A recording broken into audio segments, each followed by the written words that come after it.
जब आप डरे हुए होते हैं, सहमे हुए होते हैं, तो आप वैसी वैसी गलतियां करते हैं जिससे आप खुद ब खुद गर्त में जाने का प्रयास करते हैं।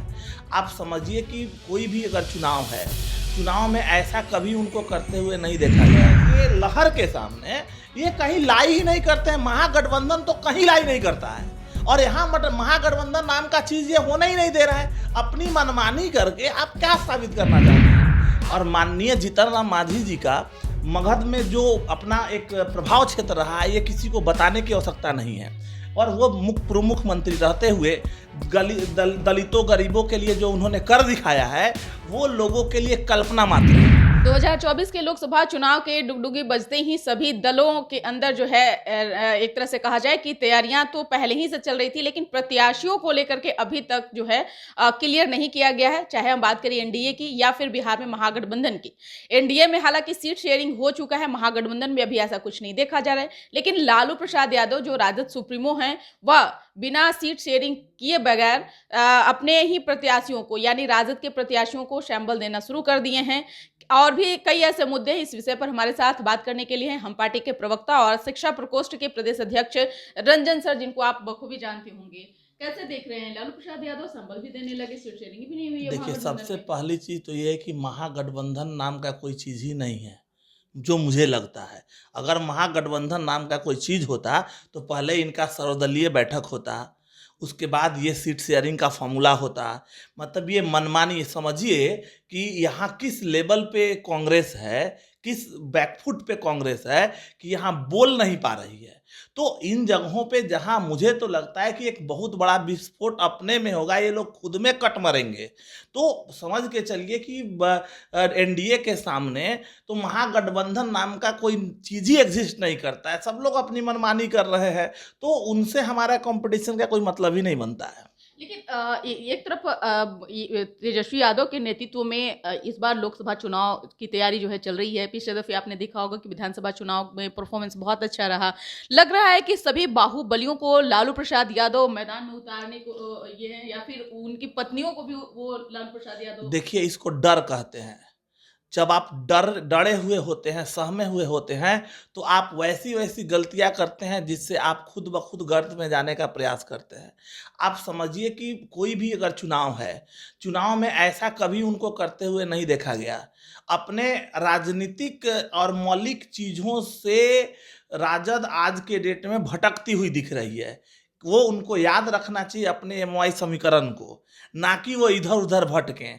उनका इधर उधर भटकाव जो है वो कहीं ना कहीं ये प्रदर्शित करता है कि वो अंदर से डरे सहमे हैं। और जिस दिन आप डरे सहमे हैं तो आप समझ लीजिए कि आपकी तो राजनीतिक जो हैसियत है वैसे ही नगण्य है। लेकिन जो लोकप्रियता तेजस्वी यादव को इन दिनों मिल रही थी, और इसी का परिणाम था कि 2020 के विधानसभा चुनाव में जो राजद का संख्या अगर देखा जाए तो बाकी जदयू कुछ हर हथकंडे अपनाने की कोशिश की, लेकिन उस लेवल तक नहीं पहुंच पाए जिस लेवल पर आरजेडी था।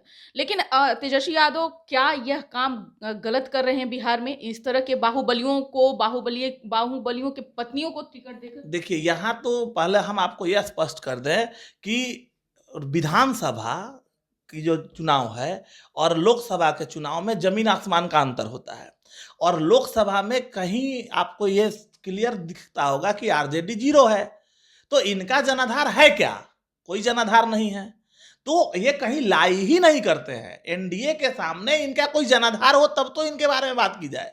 और ऐसा होता है कभी कभी विधानसभा में कुछ ऐसा समीकरण बन जाता है जिससे राजनीतिक फायदे मिल जाते हैं, अप्रत्याशित रूप से राजनीतिक मतलब फायदे मिल जाते हैं जो लोग जिसकी वो कल्पना नहीं कर पाते हैं, तो वो अलग चीज है। उसको इससे कंपेयर ही नहीं करिए। सीधा समझिए, यशस्वी प्रधानमंत्री हमारे माननीय नरेंद्र भाई मोदी के लहर के सामने ये कहीं लाई ही नहीं करते हैं। महागठबंधन तो कहीं लाई नहीं करता है, और यहाँ महागठबंधन नाम का चीज ये होने ही नहीं दे रहा है। अपनी मनमानी करके आप क्या साबित करना चाहते हैं? आप ये समझिए कि ये हर जगह से हार रहे हैं। इनको मतलब इनके जो जितने भी प्रतिनिधि हैं, चाहे ये किसी को उतार लें, चाहे वो कोई भी बंदा हो, किसी को भी उतार रहे। जैसा कि आप कह रही हैं कि वो बाहुबलियों का, तो बाहुबली अपनी जगह पे हैं, लेकिन बिहार की महान जनता अब इन छल कपट से बहुत ऊंची उठ चुकी है। उनको ये पता चल चुका है कि ऐसा कुछ नहीं होने वाला है।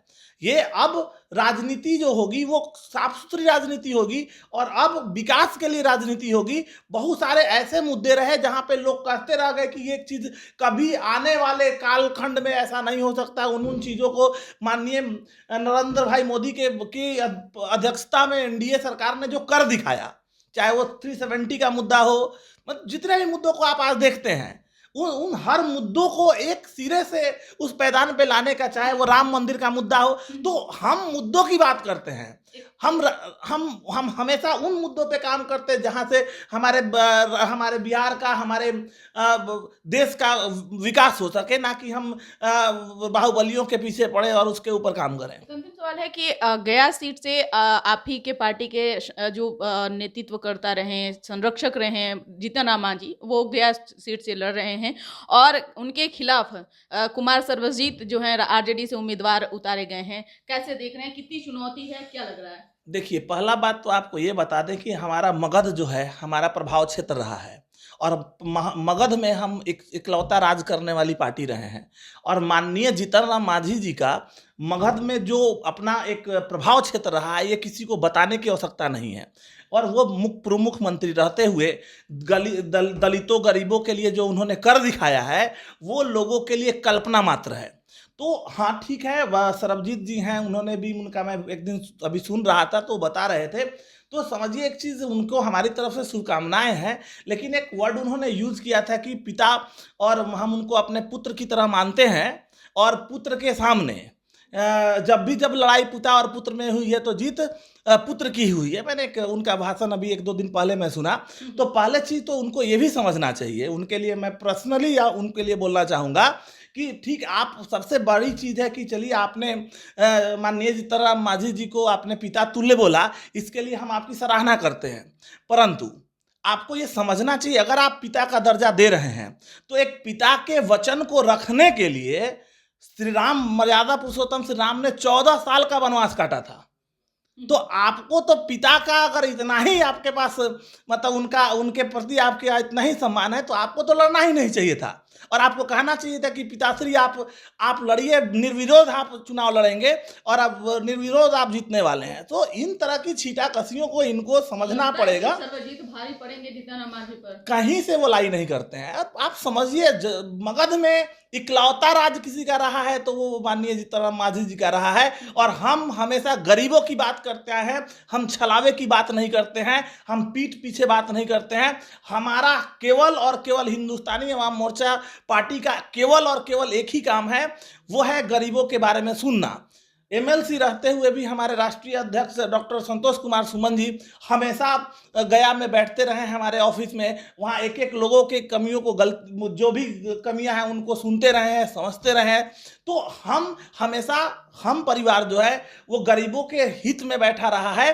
तो आप निश्चिंत रहिए कि वहाँ पे एनडीए को भारी बहुमत से जीतने में कोई नहीं रोक सकता है। बहुत बहुत शुक्रिया बात करने के लिए। तो आपने सुना कि क्या कुछ कहना था हम पार्टी के प्रवक्ता रंजन सर का, जिन्होंने कहा कि गया सीट से हम चुनाव जो है जीत रहे हैं, इसमें कोई दो राय नहीं है। लेकिन देखने वाली विषय होगी कि चुनाव परिणाम आएंगे तभी पता चल पाएगा कि कौन किस पर ज्यादा भारी पड़ता है। इसका बस इतना ही। बने रहिए न्यूज़ नेशन के साथ। धन्यवाद।